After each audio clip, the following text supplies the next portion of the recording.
नमस्कार. Colourful life with यष्टी art या आपल्या चॅनलमध्ये मी सविता आपणा सर्वांचं स्वागत करते. आपण आज काढणार आहोत वसुबारस निमित्त खूप सुंदर अशी रांगोळी. दिवाळीची सुरुवात धनतेरसने होत असली तरी हिंदू धर्मात धनत्रयोदशीच्या आदल्या दिवशी गाय आणि वासराची पूजा करण्याची पद्धत आहे. दिवाळीतील पहिला दिवस म्हणजे वसुबारस. या सणाला देखील महत्त्व आहे. वसुबारस याचा अर्थ वसु म्हणजे द्रव्य धन, त्यासाठी असलेली बारस म्हणजे द्वादशी. या दिवसाला गोवत्स द्वादशी असेही म्हणतात. या दिवशी गायीची पाडसासह संध्याकाळी पूजा करतात. घरात लक्ष्मीचे आगमन व्हावे या हेतूनेही या दिवशी सवत्स धेनूची पूजा करण्याची पद्धत आहे. हिंदू धर्मात गायीला माता म्हणजेच आईचा दर्जा दिला जातो. गाय ही सात्विक आहे, म्हणजेच आपल्या सहवासाने दुसऱ्याला पावन करणे, तसेच गाय ही आपल्या दुधाने समाजाला बलिष्ठ करते, शेतीला खत देऊन पौष्टिकत्व देते. त्यामुळे या पूजनाद्वारे गायीच्या सात्विक गुणांचा स्वीकार केला जातो.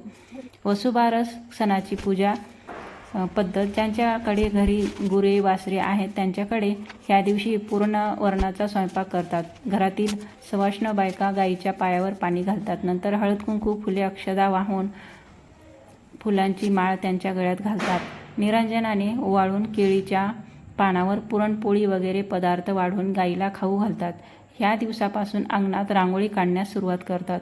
पुष्कळ स्त्रियांचा ह्या दिवशी उपवास असतो. ह्या दिवशी गहू मूग खात नाहीत.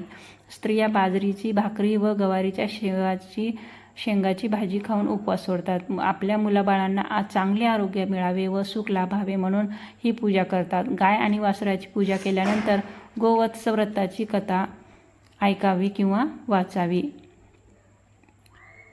गोवत्स द्वादशीची कथा. समुद्र मंथनाच्या वेळी अमृत सह नंदा, सुभद्रा, सुरभी, सुशीला आणि बहुला यांच्यासह 5 गायी उत्पन्न झाल्या.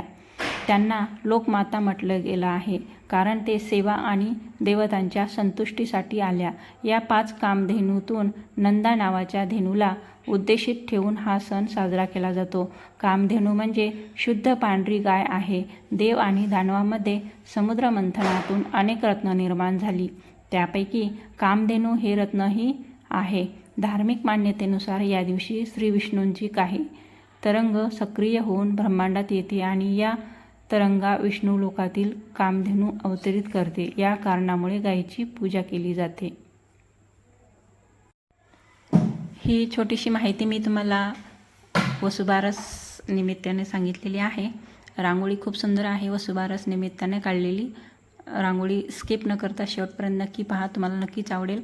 रांगोळी आवडली का नाही कमेंट करून नक्की सांगा व व्हिडिओला लाईक करा. व्हिडिओ तुमच्या फ्रेंड्ससोबत फॅमिलीसोबत शेअर करा व जे कोणी नवीन असतील त्यांनी प्लीज चॅनलला सबस्क्राईब करा व समोरील बेल आयकॉन क्लिक करायला विसरू नका. मी अशाच नवीन नवीन व्हिडिओ टाकत असते, त्याचे नोटिफिकेशन सर्वप्रथम तुम्हाला व तुमच्या सहकुटुंब सहपरिवाराला